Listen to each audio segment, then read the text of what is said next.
एक डिस्क्लेमर है ऑडियंस के लिए कि मैं ना तो किसी फील्ड में एक्सपर्ट हूँ और ना ही स्कॉलर हूँ। I am just a humble student of this field. Mental health, physical health, financial health और स्पिरिचुअल हेल्थ, इनमें बैलेंस होना चाहिए। आपके इमोशंस कब कहाँ किस जगह कैसे ट्रिगर होते हैं उन्हें समझो। साइकोलॉजिकल लोगों को समझो, उनके साथ डील कैसे करना है इसको समझो। ये मेरा नफ्स कहीं मुझे धोखा तो नहीं दे रहा, अपनी तरफ से तो मैं ये काम ठीक कर रहा हूँ, ये ठीक सोच रहा हूँ।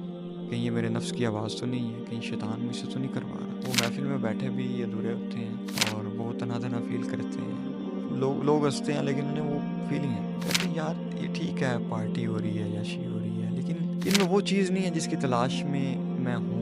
मोटिवेशन बड़ी ज़रूरी है लाइफ में। अल्लाह के नबी मोटिवेट करते थे सहाबा को जन्नत दिखा के, हुरें दिखा के मतलब इमेजिन करा के। ला खौफुन अलैहिम वला हुम यहज़नून। जो लोग अल्लाह ताला के रास्ते में अल्लाह से अटैच है ना, उन पे ना खौफ होता है ना गम होता है। यहाँ खौफ है एनजाइटी, फ्यूचर फियर, गम है डिप्रेशन, माजी का पछतावा। इंसान की नेचर है ये ख्याली दुनिया में रहना चाहता है, मुश्किलात को फेस नहीं करना चाहता, ये हर्डल्स को फेस नहीं करना चाहता, एंड इट इज़ रियलिटी। और इसी वजह से आपको लाखों लोग नेटफ्लिक्स पे मिले। लेकिन मेरे पास दो ऑप्शन है, एक ख्याली दुनिया में रहूँ और 2 साल बाद डिप्रेशन में जाऊँ। दूसरा ऑप्शन है रियलिटी को फेस करूँ और 2 साल बाद भी यही तरोताज़ा मोटिवेशन के साथ आगे जाऊँ। क्यों मेरा उनके लिए पैगाम है, यंगस्टर्स के लिए जो भी यूनिवर्सिटी में है, कि यही 4 साल हैं जब तक आपके पेरेंट्स आपके ऊपर हैं। क्योंकि जूँ आप अपनी स्टडीज़ छोड़ेंगे ना, आपके सामने रियलिटी होगी और आपको सामना करना पड़ेगा।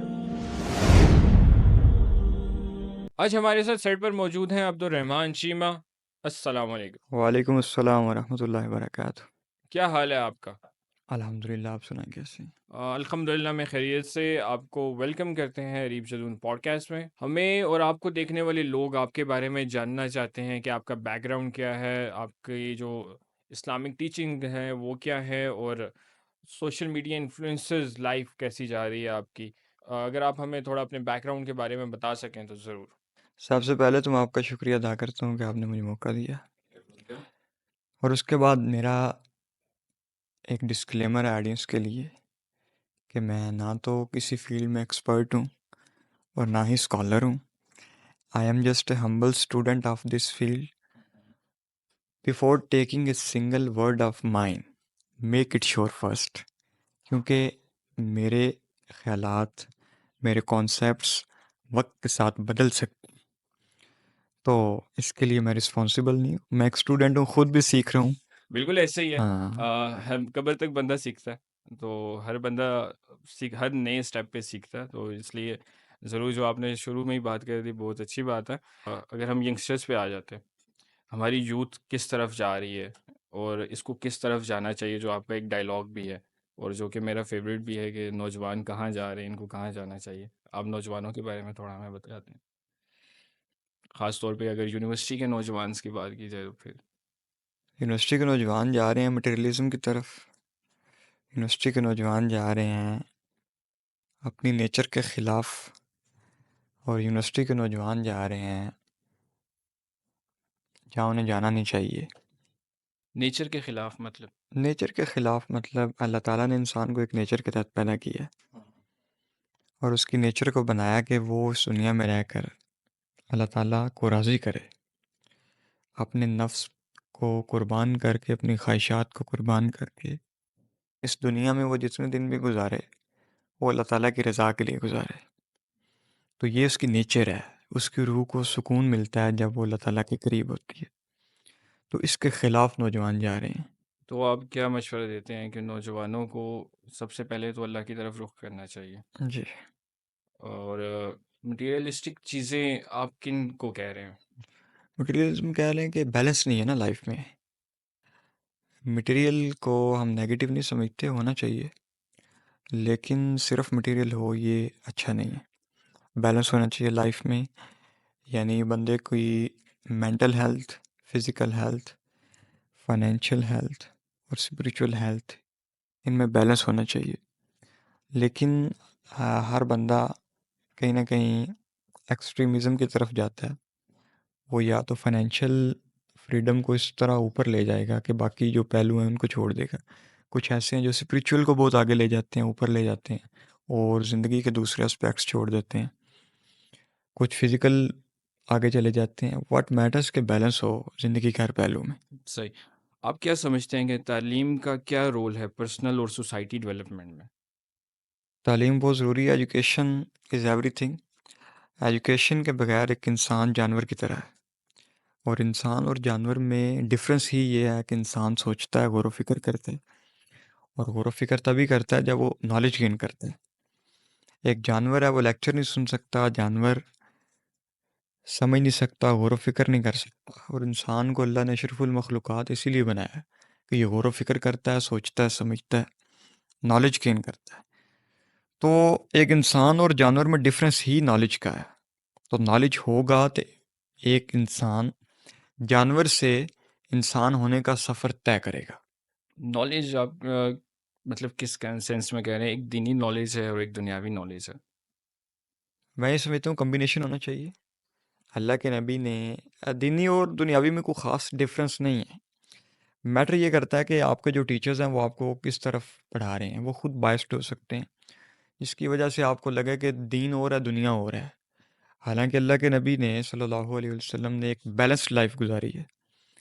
आपने सिर्फ इबादत नहीं की, आपने तिजारत भी की है, आपने लोगों के साथ डील भी किया, आपने फतोहात भी की हैं, आपने इस दुनिया में भी फतोहात की हैं, अपने आप को मनवाया, अपने काम को मनवाया, और आपने शादियां भी की हैं।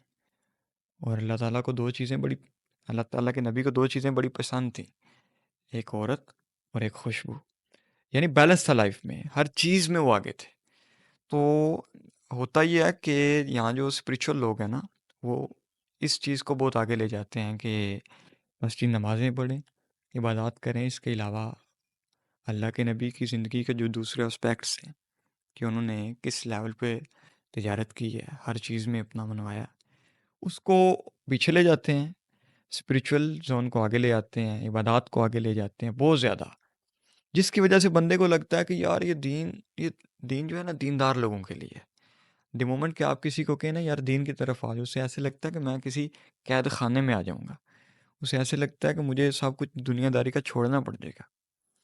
उसकी रीज़न क्या है कि कॉन्सेप्ट्स ही गलत बना दिए गए हैं। दीन और दुनिया में इतना ख़ास कोई फ़र्क नहीं है। यानी हम दीन को फॉलो करते हुए भी दुनिया में वो सब कुछ कर सकते हैं। हाँ, कुछ लिमिट्स हैं, लेकिन मैक्सिमम बंदा काम कर सकता है। नबी पाक ने हमें जो है तिजारत की टीचिंग्स भी दी हैं और तिजारत में जो है रिस्क का ज़्यादा हिस्सा भी रखा हुआ है। और इस तरह ये है कि आजकल की जो हमारे यंग जनरेशन है, लाइक आप तारिक जमील साहब की अगर मिसाल ले लें, उनके पास वो फैमिली बैकग्राउंड उनका स्ट्रॉन्ग है और वो अच्छी गाड़ियों में या अच्छी लाइफस्टाइल जी रहे हैं, लेकिन लोग उनको नहीं छोड़ रहे। लोग उनके खिलाफ हुए हैं कि इनके पास इतना पैसा कहाँ से आ रहा है, ये सारा कुछ। तो ये कुछ नहीं करना चाहिए, इसको दरमियाना रख के चलना चाहिए, म्याना रवि का इख्तियार करनी चाहिए दोनों चीज़ों में। बयान रवि होनी चाहिए। ठीक है। अकॉर्डिंग टू यू इस्लामिक तालीम को मॉडर्न चैलेंजेस के साथ कैसे इंटीग्रेट किया जा सकता है? यूथ के क्या रोल है सोसाइटी में? यूथ का क्या रोल है? हम्म। ये नौजवान ही होते हैं जो किसी कौम का मुस्तकबिल बदलते हैं, और यही वो लोग हैं जो जान माल वक्त देने को तैयार हो जाते हैं, क्योंकि इन पे बर्डन नहीं होता, इन पे जिम्मेदारियां नहीं होती। अदरवाइज जब बंदे की जो एज ज़्यादा होती है, रिस्क लेने की कैपेबिलिटी उसकी कम हो जाती है। तो इनका बड़ा रोल है, और पाकिस्तान की बड़ी यूथ भी है। लेकिन मैटर ये करता है कि इनको वो उस तरह गाइड किया जाए, इनकी तरबियत की जाए, वो बहुत काम हो सकता है। तरबियत किस तरह की जाए? तरबियत यही की जाए कि अल्लाह के नबी की ज़िंदगी इन्हें पढ़ाई जाए, सीरत पढ़ाई जाए, इन्हें कुरान मजीद तर्जुमा तफसीर के साथ इन्हें समझाया जाए, इनके अंदर उतारा जाए। इससे तरबियत हो सकती है। पर्सनल ग्रोथ और डेवलपमेंट के लिए क्या चीज़ ज़रूरी है, क्या करना चाहिए? पर्सनल ग्रोथ और डेवलपमेंट के लिए सबसे बड़ी चीज़ तो नॉलेज है। नॉलेज होता है जिससे सोच बनती है, और इससे ही शुरुआत होती है। नॉलेज गेन करना चाहिए। और सिर्फ नॉलेज ये नहीं होता कि यूनिवर्सिटी में जाकर बंदा किसी एक फील्ड में 4 साल गुजार दे। वो नॉलेज नहीं है, वो तो एक हुनर है, एक आर्ट है। नॉलेज ये है कि अपने आप को समझना। कहते हैं ना, अपने मन में डूब के पा जाओ सुराग ज़िंदगी। इसका मतलब ये है कि अपने नफ्स को समझो, आपके इमोशंस कब, कहाँ, किस जगह, कैसे ट्रिगर होते हैं, उन्हें समझो। साइकोलॉजिकल लोगों को समझो, उनके साथ डील कैसे करना है इसको समझो। और अपने जो इमोशंस हैं उनको समझो, नफ्स को समझो, शैतान को समझो। और ये चीज़ें अगर बंदा एक समझेगा ना, थोड़ा टाइम देगा, तो इससे पर्सनल ग्रोथ शुरू होती है। ये नॉलेज है। लोग समझते हैं कि ये कोई किताबें पढ़ के कोई बंदा नॉलेज गेन कर रहा है, यूनिवर्सिटी में जाकर नॉलेज गेन कर रहा है। ये नॉलेज नहीं है। ये एक आर्ट है, एक स्किल है पैसा कमाने के लिए। लेकिन नॉलेज इज़ समथिंग डिफरेंट। वो नॉलेज जो तज़किया नफ्स कराए, नॉलेज उसे कहते हैं। तज़किया नफ्स यानी बंदा ईमानदार हो, जेन्युइन हो, चेक एंड बैलेंस करे हर वक्त। और उसे पता हो कि ये जो मैं स्टेप लेने जा रहा हूँ वो ठीक है या नहीं ठीक। ये मेरा नफ्स कहीं मुझे धोखा तो नहीं दे रहा। अपनी तरफ से तो मैं ये काम ठीक कर रहा हूँ, ये ठीक सोच रहा हूँ। कहीं ये मेरे नफ्स की आवाज़ तो नहीं है, कहीं शैतान मुझसे तो नहीं करवा रहा, कहीं मैं गलत तो नहीं जा रहा। ये चेक एंड बैलेंस ये आता नॉलेज से। तो ये नॉलेज जो है ना, ये बहुत कम लोग इस तक पहुँचते हैं। लोगों ने नॉलेज की डेफिनेशन ही कोई और बना ली है। वो समझते हैं कि ये यूनिवर्सिटी में नॉलेज इस तरह। नो। आप क्या समझते हैं कौन लोग इस नॉलेज तक पहुंच सकते हैं? आपके बकौल बहुत कम लोग इस नॉलेज तक पहुंचते हैं। कौन लोग होते हैं? इस नॉलेज तक 1% लोग ही पहुँचते हैं वैसे। कौन से ऐसे स्पेसिफिक लोग हैं, लाइक आप उनकी कैटेगरी कोई बता सकते ये वो लोग हैं जो फिट इन नहीं होते, हैं? सोसाइटी में फिट नहीं होते। सोसाइटी में फिट नहीं होते, फिर वो उनके अंदर तलाश होती है। वो महफिल में बैठे भी अधूरे होते हैं, और वो तना तना फील करते हैं। वो लोग लोग हंसते हैं लेकिन उन्हें वो फीलिंग आती है। कहते हैं यार ये ठीक है, पार्टी हो रही है, याशी हो रही है, लेकिन इनमें ना वो ऐड सुकून नहीं है। इनमें वो चीज़ नहीं है जिसकी तलाश में मैं हूँ। ये फीलिंग, ये निशानी है उस बंदे की जो पहुंचेगा एक वक्त में ना उस नाली तक। हाँ, अपनी शुरू शुरू के दौर में मैं भी, मुझे फील नहीं आती। अच्छा खेल के, अच्छा खा के, या अच्छा पहन के फील नहीं आती। कुछ ना कुछ वो कमी रहती है। ये निशानी है उस बंदे की जो आने वाले वक्त में इंशाल्लाह पहुंच जाएगा वहाँ उस नाली तक। ठीक हो गया, बेहतरीन हो गया। जो बंदा फिट इन हो जाए, जिसे मज़ा आ रहा है महफिलों में दोस्तों के साथ, और ना भाई, उसके 1-2 साल हैं फिर वो एक्सपायर हो जाएगा। हाँ, और ये जो क्यूरोसिटी है ना, कि यार ये वो चीज़ नहीं है जिसके लिए मैं बना हूँ। हाँ, कुछ और, there must be something different. अंदर से एक आवाज़ आती है। बंदा बेशक पार्टी कर रहा है, बेशक वो एंजॉय कर रहा है, अच्छा खा रहा है, अच्छा पी रहा है, लेकिन फिर भी लगेगा कि यार नहीं, कुछ और है जो मुझसे छुपा हुआ है। वो तो जासूस आएगा। और ये निशानी है उस बंदे की जो पहुंचेगा। वो 1% में आ रहा है क्योंकि वो फिट इन नहीं हो रहा लोगों में। जो फिट इन हो गया, जिसने कहा सब करते हैं, चलता है, दुनियादारी है, वो एक्सपायर हो जाएगा। और दुनिया के लोग उसको एक्सेप्ट करते हुए भी एक्सेप्ट भी नहीं करते, आई थिंक सो। दुनिया के लोग देखे ना, जब अंधु में काना आएगा तो एक्सेप्ट करेंगे। तो ऐसे ही होता है ना, वो ये निशानी है, डिफरेंट है वो।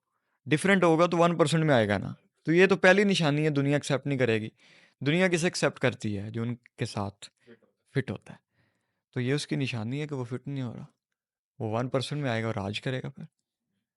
आपके लिए मोटिवेशन का क्या मतलब है?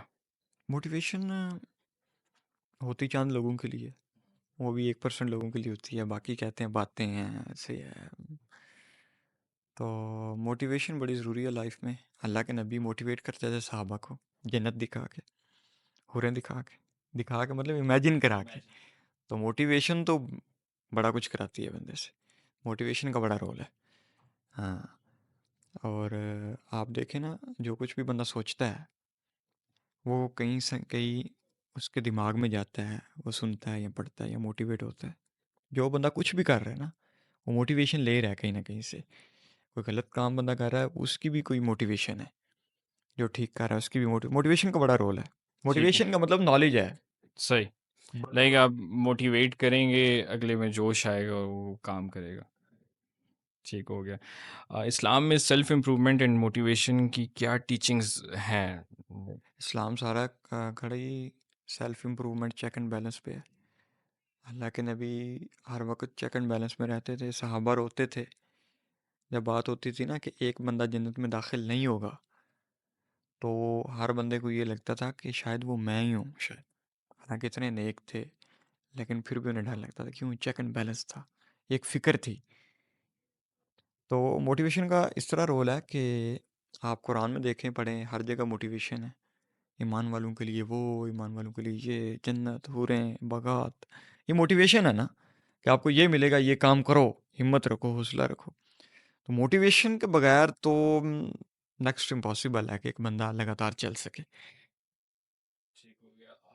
और सेल्फ इम्प्रूवमेंट के बगैर दीन नामुकम्मल है। सेल्फ इम्प्रूवमेंट ही है जो एक बंदे को लगातार लंबे अरसे तक चलाती है। और इस चीज़ से मैं एग्री करता हूँ आपकी कि self improvement is the most. जिस बंदे का चेक एंड बैलेंस होता है ना, उसकी उसका कोई मुकाबला नहीं है उसके स्कोप है आने वाले वक्त में। जो बंदा अपनी खामियों को साथ साथ दूर करता है, चेक एंड बैलेंस रखता है अपने आप पे, मैं क्या कर रहा हूँ, कैसे कर रहा हूँ, करना चाहिए नहीं करना चाहिए, जो ठीक रहता है, उसका वक़्त आता है, वो एक्सपायर नहीं होगा। जो बंदा फेक है, जो बंदा दिखा रहा है, जो बंदा बाहर से ज़्यादा नज़र आ रहा है, अंदर से कम है, चेक एंड बैलेंस नहीं कर रहा, वो थोड़े अरसे तक तो चलेगा लेकिन फिर फारिग हो जाएगा। तो सेल्फ चेक एंड बैलेंस ही एक ऐसी मोटिवेशन है जो हम जैसे लोगों को सुकून देती है कि भाई हम ठीक जा रहे हैं और इंशाल्लाह हमारा वक्त आएगा। अगर कोई डिप्रेशन का शिकार है, कोई इंसान डिप्रेशन का शिकार हो गया, वो अपना डिप्रेशन किस तरह रिलीज़ कर सकता है? थ्रू इस्लाम, या आप कह लें वैसे अगर ओवरऑल देखा जाए तो वो किस तरह रिलीज़ कर सकता है? डिप्रेशन मायूसी को कहते हैं। बंदा कहता है यार अब सब खत्म, मायूसी कुफर है। और अल्लाह फरमाता है कुरान में, ला तकनतु मिन रहमतिल्लाह, मेरी रहमत से मायूस ना हो। और डिप्रेशन, जब बंदा बहुत ज़्यादा लाइफस्टाइल ख़राब करता है ना, तो डिप्रेशन तब होता है। What do I think. और नॉलेज की कमी है, डिप्रेशन भी इसी वजह से होता है। जब बंदा फेस करता है मुश्किलात को, उसे लगता है कि ये मेरे साथ ही हो रहा है। जब वो नॉलेज गेन करेगा, उसे पता चलेगा कि यार जितने लोग हैं, बड़े लोग हैं जो कामयाब हैं, उनके पास उनका सब का एक जर्नी है, सब ने मुश्किलात को फेस किया है। फिर वो पीस में आएगा कि यार चलता है, सिर्फ मेरे साथ नहीं हो रहा। वो जो बंदा ये समझता है ना मेरे साथ ही हो रहा है और मुझ पर ही सारे जुल्म हो रहे हैं, वो डिप्रेस्ड होता है। जब वो पढ़ेगा, सहाबा की स्टोरीज पढ़ेगा, वाक़यात सुनेगा, नॉलेज गेन करेगा, अपने जैसे लोग वो हिस्ट्री में देखेगा, फिर उसमें मोटिवेशन आएगी, फिर वो लगातार चलेगा। तो नॉलेज का बड़ा रोल है यार इसमें। नॉलेज का तो है। एक और चीज़, यार नमाज का रोल है इसमें डिप्रेशन रिलीज़ करने में। लाइक आपको एनजाइटी हो रही है, डिप्रेशन हो रहा है, आप डिप्रेशन के शिकार हैं, अगर आप नमाज की पहले नमाज नहीं पढ़ते थे, नमाज 5। यार नमाज कौन पढ़ता है जिसे बिलीव हो? तो जिसे बिलीव होगा उसे ये भी बिलीव होगा कि अल्लाह मुझे देगा, अल्लाह मेरे साथ ज्यादती नहीं करेगा, अल्लाह कह रहा मायूस ना हो। तो जो नमाज पढ़ेगा तो वो तो ऑटोमेटिकली बचेगा क्योंकि उसका बिलीव है। बिलीव है ना, चलो यहाँ नहीं तो अल्लाह मुझे आखिरत में हुरें देगा। तो फिर डिप्रेशन कैसा? डिप्रेशन आता ही उसे है जो जिसका कनेक्शन नहीं है अल्लाह के साथ। जो दुनियादारी में ज़्यादा लगे। हाँ, अल्लाह फरमाता है कि ला खौफुन अलैहिम वला हुम यहज़नून। जो लोग अल्लाह ताला के रास्ते में अल्लाह से अटैच है ना, उन पे ना खौफ होता है ना गम होता है। यहाँ खौफ है एनजाइटी, फ्यूचर फियर, गम है डिप्रेशन, माजी का पछतावा। तो जो बंदा अल्लाह के साथ अटैच है ना, उसे ना खौफ होता है ना गम होता है, डिप्रेशन ना एनजाइटी। It is reality. थोड़ा बहुत होता है, अप्स एंड डाउन्स आते हैं, लेकिन इतना ज़्यादा नहीं होता कि बंदा सब कुछ छोड़ के बैठ जाए। तो मोमिन की ज़िंदगी में डिप्रेशन नहीं है। अभी मैं पिछले 2-3 साल से मैं नमाज़ पढ़ रहा हूँ। अपने हर डिसीजन से पहले मैं अल्लाह से दुआ करता हूँ। आज आपके पास बैठा हूँ, इससे पहले भी मैं दुआ करके आया हूँ। ठीक है? तो द मोमेंट कि आप चेक एंड बैलेंस रखें और अल्लाह ताला से दुआ करें अपने हर डिसीजन से पहले, फिर आपको डिप्रेशन नहीं होगा, पछतावा नहीं होगा। मैं यहाँ बैठ के कह रहा हूँ बड़े वसूख से ये बात कि पिछले 3 साल हो गए हैं जब से मैं आज़ाद हुआ हूँ थोड़ा सा, अपने डिसीजंस खुद लेता हूँ। मुझे एक चीज़ का एक मोमेंट भी पछतावा नहीं है पिछला जो गुजर चुका है। उसकी रीज़न क्या है? कनेक्शन है। उसकी रीज़न, अच्छा एनजाइटी क्यों नहीं होती? कि जो अल्लाह यहाँ तक ले आया आगे भी ले जाएगा। आज जहाँ मैं खड़ा हूँ, यकीन है, आज जहाँ मैं खड़ा हूँ मैंने तो सोचा भी नहीं था ना, ये मेरी औकात से ज़्यादा अल्लाह ने दिया। There is no doubt. Planning बंदा करता है लेकिन जितना उसे मिलता है ना, उतनी उसकी प्लानिंग नहीं होती। जितने लोग आप देखेंगे, पॉडकास्ट देख लें, एक्टर्स की देख लें, व्लॉगर्स की देख लें, जितने कामयाब लोग हैं, आप उन्हें सुने, एक बात कहते नज़र आएँगे कि यार इतना मैंने नहीं सोचा था। ये कुछ और गैबी क़ुव्वत है जो दे रही है, एंड इट इज़ रियलिटी। तो जो अल्लाह यहाँ तक ले आया, वो आगे ले जाएगा, ये एक यकीन होना चाहिए। पीछे का तो फिर डिप्रेशन ही रहता। क्यों? आपने पहले ही इस्तिखारा किया है, तो जो हुआ वो बेहतर था आपके लिए। हाँ, जब आपने अपना मामला अल्लाह ताला के सुपुर्द कर दिया, यकीन के साथ, तो खसारा नहीं होगा इंशाल्लाह। अपना अपना लेके, प्रिकॉशंस लेके, अपनी एहतियात करके, अपने स्टेप्स लेके, फिर मामला अल्लाह के सुपुर्द कर दे, फिर डिप्रेशन नहीं होगा। अल्हम्दुलिल्लाह, कभी डिप्रेशन नहीं होगा। एंजाइटी कभी कभी होती है जब ईमान कमज़ोर होता है। डिप्रेशन कभी नहीं हुआ, माजी का पछतावा नहीं हुआ। हमारे यंगस्टर्स हैं जो आजकल मतलब दुनियादारी में लगे हुए हैं। दुनियादारी में दो चीज़ें हैं, एक आजकल एक पैसों को वैल्यू बहुत दी जाती है, दूसरा जो यूनिवर्सिटी के यूथ है वो गर्लफ्रेंड बॉयफ्रेंड वाला कल्चर जो है वो बहुत ज़्यादा आम हुआ हुआ है। और ज़्यादातर मेरे ख्याल में यही लोग डिप्रेशन के शिकार भी होते हैं। और ये क्वेश्चन मेनली मेरा पूछने का मकसद भी ये था कि लाइक अगर उनको आप कुछ अच्छी बात कहना चाहें, उनको बेहतर रास्ते के लिए कोई तलकीन करना चाहें, तो वो क्या होगी? यार, इंसान की नेचर है, ये ख्याली दुनिया में रहना चाहता है, ये मुश्किलात को फेस नहीं करना चाहता, ये हर्डल्स को फेस नहीं करना चाहता, एंड इट इज़ रियलिटी। और इसी वजह से आपको लाखों लोग नेटफ्लिक्स पे मिलेंगे। क्यों? ख्याली दुनिया, वो रियलिटी को नहीं फेस करना चाहते। ये गर्लफ्रेंड, ये भी चक्कर रियलिटी वाला नहीं है, इमेजिनेशन है। चैटिंग हो रही है, इमोजीज आ रही हैं, रियलिटी नहीं है। रियलिटी क्या है? जब घर आ जाती है, एक्सपेंस आता है, वो रियलिटी होती है, फेस नहीं होती, तलाक़ें हो जाती। तो इंसान की नेचर है, ये ख्याली दुनिया में रहना पसंद करता है, और शैतान इसे इस तरह ही ट्रैप करता है। मूवीज़, ड्रामास, ये सेक्सुअल डिज़ायर्स को पूरा करना शॉर्टकट के ज़रिए, कहीं पहुंचने की कोशिश करना, ये सब चीज़ें क्या है? ख्याली दुनिया है। इसका कोई नतीजा नहीं आता, लेकिन बंदा इसमें खुश है, अपने कुएं में खुश है, खुश है, खुश है। वो देखना ही नहीं चाहता बाहर की दुनिया को। तो इसी तरह जो लोग वीक है ना, जिनकी पर्सनैलिटी वीक होती है, एक होता है बाहर से फिजिक अच्छी है, बॉडी है, ये पर्सनैलिटी नहीं होती, सेल्फ एस्टीम। अंदर से बंदा मजबूत होता है ना, वो आपको इन चीज़ों में नहीं मिलेगा। वो ना तो फिल्म में ड्रामे देखता मिलेगा आपको, ना आपको इधर मिलेगा गर्लफ्रेंड बॉयफ्रेंड में। ये वो लोग हैं जिन पर्सनैलिटी ज़ीरो है, अंदर वाली, बाहर वाली नहीं। बाहर तो कॉस्मेटिक वेरिएंट है, एक कवर है, सब ने चढ़ाया हुआ है। अंदर की बात हो रही है। और ये वो लोग हैं जो रियलिटी को फेस नहीं करना चाहते, ज़िंदगी की मुश्किलात को फेस नहीं करना चाहते, और बस टाइम पास करते हैं, और ये डिप्रेशन में जाते हैं। क्यों? टाइम ज़ाया किया है ना। और जो टाइम होता है प्रोडक्टिविटी का, ये एज है, मिसाल के तौर पे मैं अभी 21 साल का हूँ, ये एज है प्रोडक्टिविटी की। लेकिन मेरे पास दो ऑप्शन है, एक ख्याली दुनिया में रहूँ और 2 साल बाद डिप्रेशन में जाऊँ। दूसरा ऑप्शन है रियलिटी को फेस करूँ और 2 साल बाद भी यही तरोताज़ा मोटिवेशन के साथ आगे जाऊँ। क्यों? प्रोडक्टिव लाइफ जो आपने गुजारी है ना, कहते हैं ना age is just a number, सुना होगा आपने। Age is just a number उसके लिए होता है जिसने पिछली लाइफ प्रोडक्टिव गुजारी है। जिसने 40 साल प्रोडक्टिव गुजारे हैं ना, वो 41 साल में भी कोई काम शुरू करेगा ना, तो उसके लिए age is just a number है। क्यों? उसके पास अचीवमेंट्स हैं, नॉलेज है। जो बंदा ये 2-4 साल ये जवानी के गुजार लेता है ना, अयाशी में, ख्याली दुनिया में, फिर जब उसे रियलिटी फेस करनी पड़ती है तो डिप्रेशन में जाता है। तो मेरा उनके लिए पैगाम है, यंगस्टर्स के लिए जो भी यूनिवर्सिटी में है, कि यही 4 साल हैं जब तक आपके पेरेंट्स आपके ऊपर हैं। क्योंकि जूँ आप अपनी स्टडीज़ छोड़ेंगे ना, आपके सामने रियलिटी होगी और आपको सामना करना पड़ेगा। फिर आप डिप्रेशन में जाएंगे। फिर क्या होगा? दिमाग बहुत ज़्यादा चलेगा, आप एक सूटा लगाएंगे, फिर सूटे बढ़ेंगे, फिर कोई ना कोई इस तरह की एडिक्शन में शामिल हो जाए। तो ये वक़्त है अपने आप को सँभालने का, और इस वक़्त बंदा सँभाल तभी सकता है, उसका कोई उस्ताद हो, वो नॉलेज गेन करे। कि मुझ जैसे पहले भी हज़ारों आए हैं जिन्होंने जवानी में यही किया है, लेकिन 2 साल बाद वो डिप्रेशन में थे।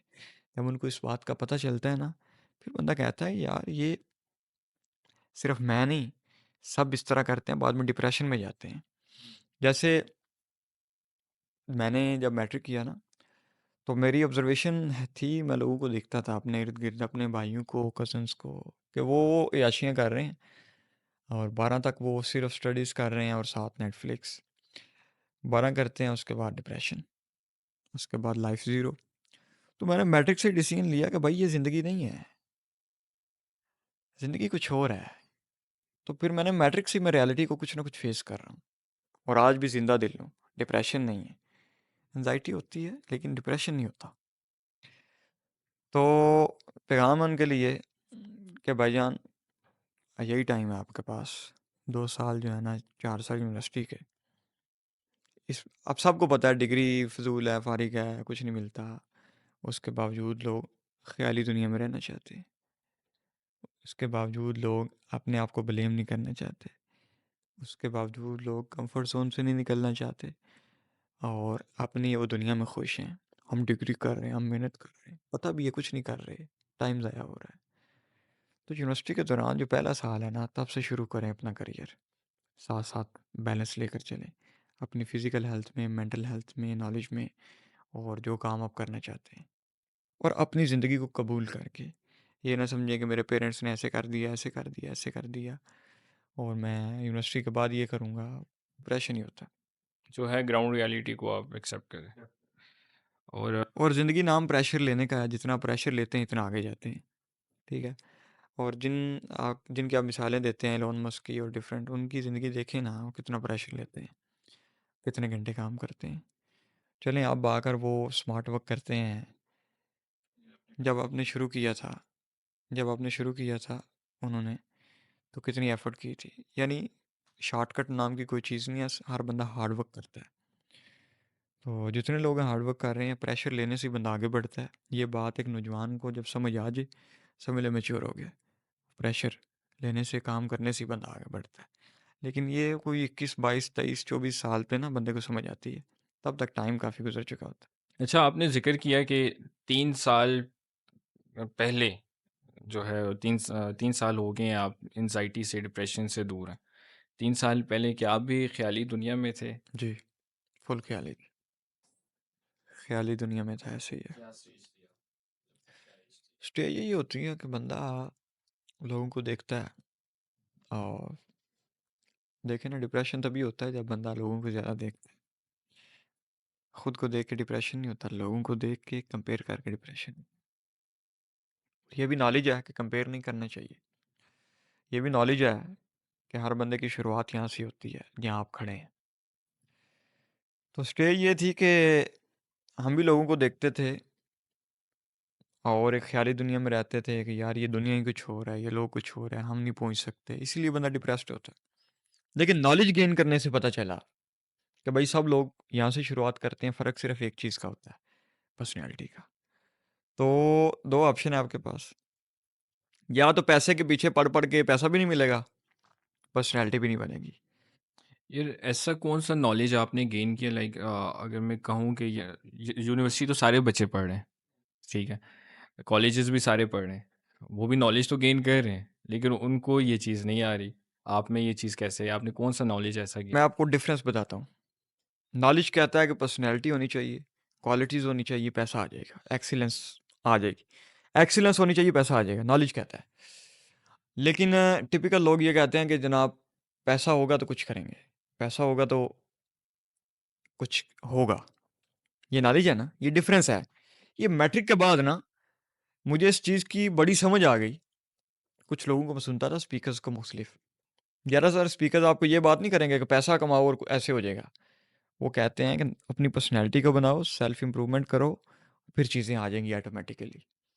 अब एक मिडिल क्लास बंदे के लिए बेस्ट ऑप्शन क्या है कि वो इस चीज़ को एक्सेप्ट कर जाए कि मैंने एक्सीलेंस को अचीव करना है, और पैसा आ जाएगा। लेकिन ज़्यादातर मिडिल क्लास इसी में फंसे पड़े हैं। पैसे नहीं है, जिसकी वजह से पर्सनैलिटी नहीं है, या कुछ नहीं है। तो ये नॉलेज है ना, कि एक बंदे को समझ आ जाए कि भाई पर्सनैलिटी गेन कर लो। पर्सनैलिटी गेन क्या है? लोग कहते हैं कारोबार के लिए पैसा चाहिए, लेकिन एक सेल्समैन बंदा है, कोई छोटे से शुरुआत करता है, वो आगे जाता है, पैसा कमा लेगा। हुँ? लेकिन बंदे क्या कहते हैं, पहले पैसा हो फिर काम करेंगे। नॉलेज कहता है कि 2-3 साल अगर आपको पैसा नहीं मिलता, काम करो एक्सपीरियंस के लिए। ये अवाम है, ये पैसे के बगैर चलती नहीं है। आप पॉडकास्ट कर रहे हैं, कम से कम साल डेढ़ तो आपको टाइम देना चाहिए अपने आप को। उसके बाद पैसे का सोचना चाहिए। ये नॉलेज कहता है कि एक्सीलेंस अचीव करो, पैसा आ जाएगा। यहाँ लोग पहले ही मुझसे पूछते हैं, आपकी तरह वीडियोस बनाना चाहते हैं, आपका अकाउंट यूके का है? फिर इस तरह की सोच होगी तो फिर एक्सीलेंस अचीव नहीं कर सकते। मैं पिछले 1.5-2 साल से काम कर रहा हूँ, लेकिन मैंने 1 रुपया नहीं कमाया। हाँ, तो ये नॉलेज कहता है पैसा आ जाएगा, काम करते रहो बस। ये नॉलेज कहता है कि ये नॉलेज बताता है कि इस वक्त वैल्यू किन चीज़ों की है। बाप दादा कहते हैं डिग्री लो, नॉलेज कहता है कि फिल वक्त काम करो, डिग्री की कोई इतनी वैल्यू नहीं है। तो लोग एक्सेप्ट नहीं करते और 4 साल गुजार देते हैं फिर यूनिवर्सिटी में, उसके बाद फिर ज़ीरो होते हैं। अगर बिजनेसमैन है तो उसके लिए बिल्कुल वेस्टेज ऑफ टाइम है जो यूनिवर्सिटी। दूसरों के लिए भी वेस्टेज ऑफ टाइम है। वैसे ये है कि यार हर बंदे को मैं इस तरह सजेशन नहीं दे सकता कि यूनिवर्सिटी से निकल जाए नॉलेज, क्योंकि ये थोड़े ही लोग होते हैं जिनका इतना जिगरा होता है कि वो इस चीज़ को एक्सेप्ट कर सकें। एवरेज लोगों के लिए ना एजुकेशन सिस्टम ठीक होना चाहिए। एवरेज लोगों को अगर आपने ऊपर लेकर आना है, एजुकेशन सिस्टम ठीक होना चाहिए। हर बंदा इतना प्रेशर नहीं ले सकता कि वो खुद नॉलेज गेन करे, खुद जंगें लड़े। लेकिन वो 1% लोग हैं ना, जो उन्हें बस चिंगारी चाहिए, वो कहीं से भी उन्हें मिल जाती है, और वो चाहे यूनिवर्सिटी जाएं या ना जाएं, उनमें वो बात आ जाती है। ये एवरेज लोगों के लिए यूनिवर्सिटी है, और यूनिवर्सिटी बनाती भी एवरेज ही है बंदे को, कोई एक्स्ट्रा ऑर्डिनरी नहीं बनाती। वो जो एक्स्ट्रा ऑर्डिनरी होते हैं वो खुद होते हैं उनके एक्सपीरियंसेस डिफरेंट होते हैं, वो यूनिवर्सिटी का कोई कमाल नहीं है। ठीक है, अब आते हैं आपके चैनल की तरफ। अकॉर्डिंग टू योर चैनल कि सोशल मीडिया जो है वो डिस्ट्रॉय कर रहा है हमारी सोसाइटी को। कर रहा है एवरेज लोगों को। मेजोरिटी की बात करेंगे ना हम, जैसे कि यूनिवर्सिटीज़ में ऐसे हो रहा है, ऐसे मेजोरिटी की बात हो रही है। तो सोशल मीडिया डिस्ट्रॉय इस तरह कर रहा है कि मैक्सिमम लोग जो है ना, वो प्लेयर की तरफ जाएंगे, वो नॉलेज गेन नहीं करेंगे। हम जैसे लोग तो नॉलेज गेन करते हैं, जितना नॉलेज गेन किया आज तक सोशल मीडिया से ही किया है। लेकिन देखना ये होता है कि 99% कहाँ जा रहे हैं। तो हमारा कंटेंट उनके लिए है कि सोशल मीडिया डिस्ट्रॉय कर रहा है। अगर एक बंदा अपना लाइफस्टाइल ठीक करना चाहता है, उसको नींद नहीं आती, वो सोशल मीडिया की वजह से ही है। अपने आप को ज़ाया कर रहा है, डिप्रेशन एंजाइटी बहुत ज़्यादा हो रही है, फोमो हो रहा है, कंपेयर बंदे लोग खुद ज़्यादा करते हैं। कंपेयर करने से डिप्रेशन आता है, एंजाइटी भी कंपेयर करने से होती है। अगर आप सारा दिन उन लोगों को देख रहे हैं जो आपसे ऊपर हैं, तो आपको क्या फील होगा? डिप्रेशन होगा। तो ये सोशल मीडिया का बड़ा कमाल है कि उसने एक इंटेलेक्चुअल बंदे के इंटेलेक्ट को ज़ाया कर दिया। सारा दिन कचरा अंदर जा रहा है, कोई पता नहीं है, कोई वीडियो को सॉन्ग कौन कौन से। कोई ऑर्गेनाइज्ड माइंड को चाहिए, ऑर्गेनाइज्ड नॉलेज, तरतीब से। और ये ऐसे ही समझ लें कि इस सिस्टम में वायरस चला गया वायरस चला गया। तो ये वायरस जा रहा है ना स्क्रोलिंग से, कोई पता नहीं कहाँ से क्या चीज़ें हो रही हैं। तो माइंड को ऑर्गेनाइज नॉलेज चाहिए, वायरस नहीं चाहिए। तो ये मेरा सजेशन होता है आजकल यूथ का को। सबसे बड़ा वायरस फैमिली व्लॉगिंग, उसको आप इस तरह से देख रहे हैं? फैमिली व्लॉगिंग को इतना बड़ा वायरस नहीं है, सच्ची पूछें तो। अच्छा, हाँ, ये ऑलरेडी। मुझे मैं एक्सपेक्ट नहीं कर रहा था आपसे, लेकिन अब आप काइंडली इसको एक्सप्लेन नहीं, करें। ये है कि बुरा कर रहे हैं काम, इस बात में कोई डाउट नहीं है। लेकिन हम इसे ले जाना बहुत पीक पे, वो गलत है। ऑलरेडी बहुत कुछ हो रहा है, इससे ज़्यादा हो रहा है। बस फ़र्क इतना पड़ गया कि लोग तनकीद भी उस पर करते हैं जिस तक उनका हाथ पहुंचता है। ठीक है, तो जो लोग नीचे से ऊपर जाते हैं ना, उन पे लोगों की तनकीद का लेवल और होता है। तो ये लोग नीचे से ऊपर गए हैं, इसलिए लोग इन्हें खा जाते हैं। हालांकि एक्टर्स क्या कर रहे हैं, वो इससे ज़्यादा कर रहे हैं। आप ये कहना चाह रहे हैं कि फैमिली व्लॉगिंग अभी उतनी वल्गर नहीं हुई जितनी वल्गैरिटी हमारे पहले सोशल मीडिया में ऑलरेडी मौजूद है, है। ऑलरेडी है। मौजूद है। हाँ, लोगों का हाथ वहाँ तक नहीं पहुँचता तो उनको नहीं पकड़े, जस्ट फैमिली व्लॉगर्स को पकड़े हाँ, ये जो। बात है। अच्छा, उस सेंस में आप कह रहे उस सेंस में कह हैं। रहा मुझे वैसे आपने हैरान कर दिया था कि फैमिली व्लॉगिंग इतनी बुरी नहीं है मेरे। हूँ। बुरी इन द सेंस यार कि आप कह रहे हो ना कि फैमिली व्लॉगिंग, यार ऑलरेडी इससे बहुत कुछ हो रहा है और गलत हो रहा है। यूनिवर्सिटीज़ देखें, आपको क्या क्या मिलेगा, फैमिली व्लॉगिंग कुछ भी नहीं है उसके मुताबिक। तो यूनिवर्सिटी पे एतराज़ करना चाहिए जहाँ जहाँ इतनी परसेंट जो है इंटेलेक्चुअल लोग ख़राब हो रहे हैं। फैमिली व्लॉगर्स को तो इंटेलेक्चुअल लोग देखते ही नहीं है, वो तो बच्चे देख रहे हैं। तो यूनिवर्सिटीज़ में जो इंटेलेक्चुअल लोग हैं वो किस तरफ जा रहे हैं, उस पर वर्क होना चाहिए। लेकिन बात वही है, जहाँ तक हाथ पहुँचे। तो मुझे एक पर्सनल को बड़ी फीलिंग नहीं आती फैमिली व्लॉगर्स गलत कर रहे हैं, लेकिन बंदा इनकी तरफ हो जाए ये जाती है। गलत कर रहे हैं इस बात में कोई डाउट नहीं है, लेकिन टिकटॉक खोलें, फैमिली व्लॉगर तो फिर भी उनका कुछ तो लिहाज है, कपड़े ठीक पहनते हैं। आप यूनिवर्सिटीज़ में जाएं, क्या क्या मिलेगा आपको। आप जाएं टिकटॉक पे जाएं, क्या क्या मिलेगा।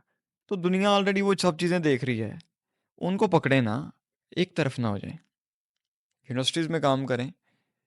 और मैं तो यही समझती हूँ, गलत कर रहे हैं इस बात में कोई डाउट। आज आपने मेरी सोच में भी इजाफा किया इस बात का, ये बात करके। नो डाउट आपकी बात बिल्कुल जेन्युइन है, बिल्कुल जायज़ है। लिविंग डिस्ट्रीब्यूशन कोर्स भी आपने एक वीडियो अपनी सोशल मीडिया पे लगाई हुई है। लिविंग डिस्ट्रीब्यूशन कोर्स है क्या चीज़? हम डिस्ट्रीब्यूशन कह रहे हैं, वो है क्या चीज़?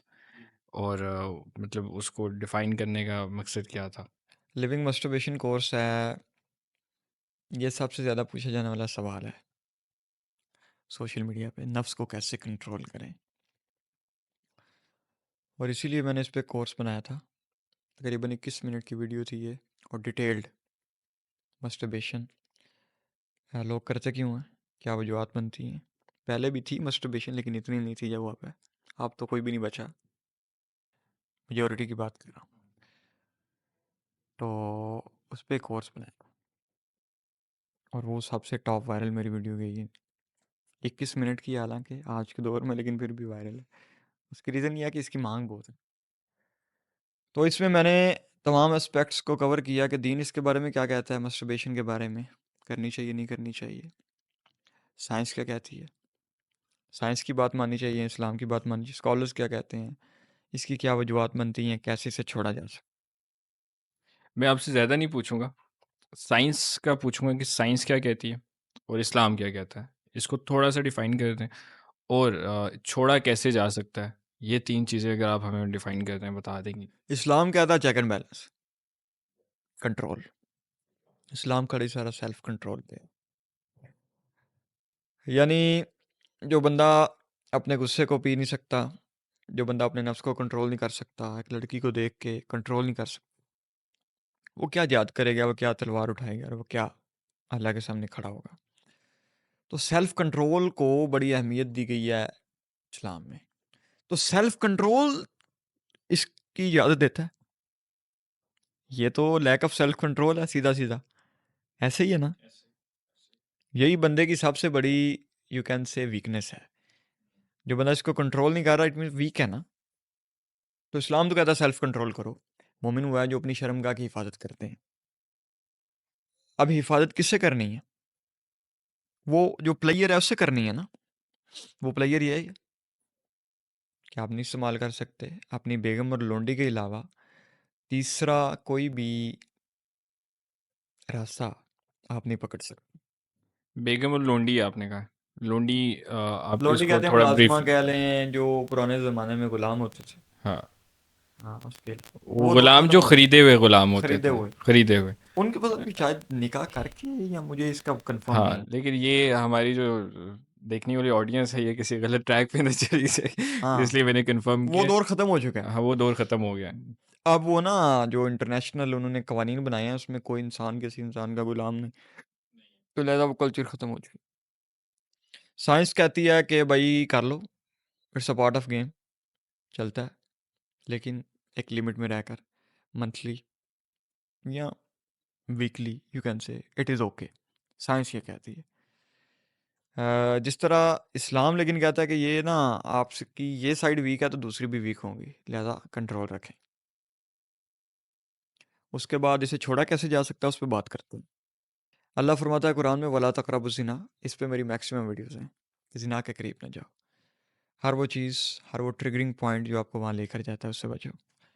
और उसमें आज का सोशल मीडिया बड़ा रोल प्ले कर रहा है, क्योंकि हर वक्त कोई ना कोई चीज़ आ रही है। तो फिर बंदा ऐसा है कि फिसल जाता है। कितना कंट्रोल करे, एक बार, दो बार, तीन बार। अल्लाह के नबी का फरमान है सल्लल्लाहु अलैहि वसल्लम, कि जब बंदा एक गलत चीज़ देखता है ना तो उसके दिल पे एक दाग लग जाता है, नुक्ता लग जाता है।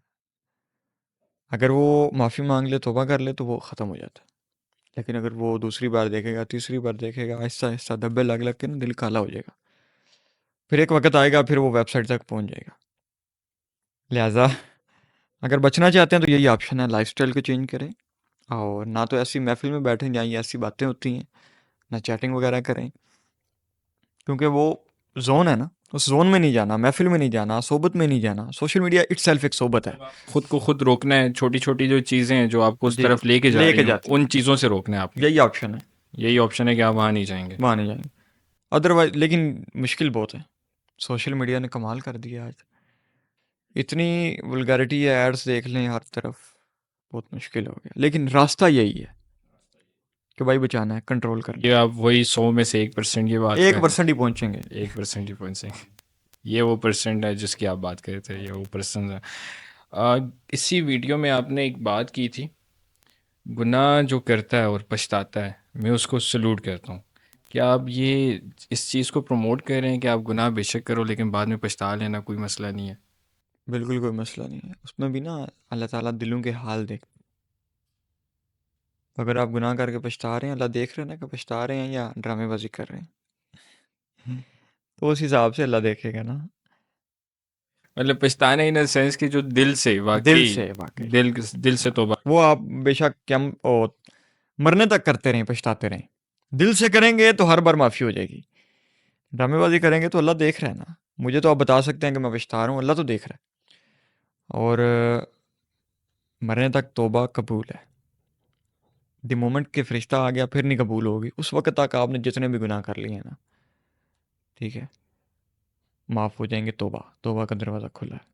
चले बेहतरीन हो गया। यार हम एक दिस एंड डैट की गेम खेलते हैं। लाइक मैं आपसे पूछना चाहूँगा, आपको गाड़ियों का शौक तो होगा ज़रूर। एक मर्द हो और मर्द को शौक ना हो गाड़ियों का, तो ऐसा हो नहीं सकता। ये दिस वन डैट, इसमें कैसे मैं करूँगा? इसमें यह है कि मैं आपको दो गाड़ियों के नाम बताऊंगा, उसमें से आपकी फेवरेट कार जो होगी आपने वो सिलेक्ट करनी है। कम से कम 5 या 6 गाड़ियों के नाम बताऊंगा, उसमें जो सबसे एंड पे रह जाएगी that was the top on list. नहीं, मुझे गाड़ियों का शौक नहीं है। मैंने कभी इस पे ना कोई रिसर्च की है ना कोई। भाई ये नीड जो है ना, अब ये आईफोन है ना, इसका मुझे शौक कभी भी नहीं था। बस ये एक ज़रूरत है उसकी, तक कि मैं ऐसे यूज़ करता हूँ। क्रेव नहीं होता मुझे किसी भी मटेरियल के लिए, ठीक है। मुझे क्रेव होता है लोगों से मिलने का, एक्सप्लोर करने का, क्यूरियोसिटी होती है, तजस्सुस होता है। चीज़ों का मुझे क्रेव नहीं होता, बिल्कुल नहीं होता। ना मेरा इनसे कुछ दिल लगता है। तो गाड़ी भी ये नहीं है कि मैं चलाऊंगा नहीं या यूज़ नहीं करूंगा, लेकिन जो एक वो होता है ना कि यार वो लूंगा, ये पसंद है, ये ना पसंद, नो भाई। लास्ट मैसेज कोई अगर आप हमारे यूथ को देना चाहें और लोगों को देना चाहें, जो यंगस्टर्स हैं, यूनिवर्सिटी स्टूडेंट्स हैं, चाहे स्कूल स्टूडेंट्स हैं, कॉलेज स्टूडेंट्स हैं, या जो बिजनेस कर रहे हैं। यूथ को मेरा मैसेज ये है कि अपनी फील्ड के जो एक्सपर्ट लोग हैं उन्हें सुना करें, देखा करें। अपनी दिन का एक हिस्सा रखें नॉलेज गेन करने, आउट ऑफ सिलेबस, वो नॉलेज होती। और वो लोग जो एक्सपर्ट हैं, जिन्होंने ज़िंदगी गुजारी है, जिन्होंने किताबें लिखी हैं, अपना एक्सपीरियंस शेयर किया है लाइफ का, हर चीज़ के बारे में, जवानी के बारे में, डिज़ायर्स के बारे में, यूनिवर्सिटी लाइफ के बारे में, रिलेशनशिप के बारे में, यानी वो नॉलेज जो है ना, वो गेन करें। और दिन का एक हिस्सा मस्ट रखें। शादी कैसे करनी है, बच्चों के साथ कैसे रहना है, अभी से ये चीज़ें देखें। और डील कैसे करना है लोगों के साथ, ये भी नॉलेज है। पीपल डीलिंग, बिजनेस कैसे करना है, नॉलेज है। हर चीज़ के बारे में ये जो नॉलेज है ना, एक्सपर्ट लोगों से, वो गेन करें। ये मेरा सजेशन है। दिन का एक हिस्सा रखें। सारा दिन आप स्क्रॉलिंग तो करते हैं, लेकिन 1 1.5 2 घंटे रखें। फिर आप देखें कैसे तब्दीलियाँ आती हैं और कैसे कब आप कहाँ पहुँच जाते हैं। अगर आप ये नहीं गेन कर रहे तो समझ लें आप पीछे जा रहे हैं। नॉलेज गेन करेंगे, ज़माने से 1 2 कदम हमेशा आगे रहेंगे। वो 1% में रहेंगे। 1% में रहेंगे। 1% किताबें पढ़ते हैं, नॉलेज गेन करते हैं। जितने देखेंगे आप, जिनकी आप मिसालें देते हैं ना, उनका लाइफस्टाइल भी अडॉप्ट करें। जितना वो प्रेशर लेते हैं, अब नॉलेज क्या आता है कि भाई प्रेशर लोगे, हार्डवर्क करोगे तो आएगा रिजल्ट। लेकिन एक यंगस्टर इस बात को एक्सेप्ट करने तक बड़ा टाइम ज़ाया कर देता है। तो वो नॉलेज गेन करेगा, वो चीज़ें उसे पहले ही पता होंगी कि भाई इधर मैंने क्या स्टेप लेना है, मैं कहाँ जा रहा हूँ। यानी जो एक्सपीरियंस कर चुके ना लोग, उससे पहले ही आइडिया हो जाएगा, तो फिर उन गलतियों से बचेगा। इस तरह वो डिप्रेशन से बचेगा। डिप्रेशन में वही जाता है जो मायूस होता है। मायूस वो होता है जो टाइम ज़ाया करे। अगर आपने अच्छी तैयारी की है ना पेपर की, तो आप मायूस नहीं होंगे। अगर तैयारी नहीं है ना, फिर मायूस होंगे। तो अपनी तैयारी किए रखें, और इंशाल्लाह फिर आपको एंजाइटी भी नहीं होगी, डिप्रेशन भी नहीं होगा। बाकी मेरी कोई भी बात गलत हो सकती है, मैं खुद एक स्टूडेंट हूँ और सीख रहा हूँ। बिल्कुल ऐसा ही है, और इंशाल्लाह नहीं, बहरहाल आपने जो बातें की हैं नो डाउट बेहतरीन, आपने हमें तलकीन भी की हैं, बातें बताई भी हैं। इंशाल्लाह हम उससे सीखेंगे भी और कोशिश करेंगे कि उस 1% में आ सकें जो डिफरेंट है दुनिया से। बाकी बहुत शुक्रिया आपके आने का। आपके मैट्रिक में ना एक मैंने लेक्चर सुना किसी का, उन्होंने कहा जी कामयाब होने के लिए ना, कामयाब लोगों की आदतें अपनाना शुरू कर दें, कामयाब हो जाए। उनकी तरह सोचना शुरू कर दें, जो उनका लाइफस्टाइल है वो अडॉप्ट करना शुरू कर दें। और वो चीज़ मैंने अडॉप्ट किया अल्हम्दुलिल्लाह। बाकी डिफरेंस है। तो जिन लोगों की तरह बनना चाहते हैं, उन्हें सुनें, उन्हें देखें, उन्हें समझें, उन पे होमवर्क करें, उन पे आपका एनालिसिस हो, और उनकी तरह फिर स्टेप लेना शुरू कर दें। जैसे आप पॉडकास्ट करना चाहते हैं, देखें पॉडकास्ट में क्या होता है, कौन सी पॉडकास्ट चलती है, एनर्जी हो जिसमें, वाइब्रेशन हो, ठीक है। जहाँ सुनने को बंदा बैठा है वो कौन देखेगा, किसके पास इतना टाइम है। लोगों को मूवमेंट चाहिए स्क्रीन पे, ऐसे ऐसे कोई ना कोई चीज़ चला। तो पॉडकास्ट भी वो भी चलेगी जो एक रील की तरह होगी। लोग वो नहीं देखेंगे जो बहुत दौर गुजर चुका है। तो इस पे भी आप भी रिसर्च करें, जो टॉप पॉडकास्टर हैं। और एक चीज़ आप और नोट करेंगे, साहब ने सोलो शुरू किया है। अब मैंने सोलो शुरू किया ना, मेरा एक जर्नी होगा, मेरा कॉन्फिडेंस खुला होगा, मैं बात करने में मुझे टेंशन नहीं होगी। लेकिन अब अगर डायरेक्ट पॉडकास्ट में आएंगे तो फिर मुश्किल हो जाएगा। बाकी आपका बहुत शुक्रिया, आपने अपना कीमती वक्त दिया। और ऑडियंस आपका भी बहुत शुक्रिया, आप हमें देखते हैं, अपना कीमती वक्त देते हैं। बाकी आज अब्दुर्रहमान भाई ने बहुत प्यारी बातें की हैं और इससे बहुत कुछ हमें सीखने को भी मिलता है। बाकी अपना ख्याल रखिएगा, हमें अपने दुआओं में याद रखिएगा। अल्लाह हाफ़िज़।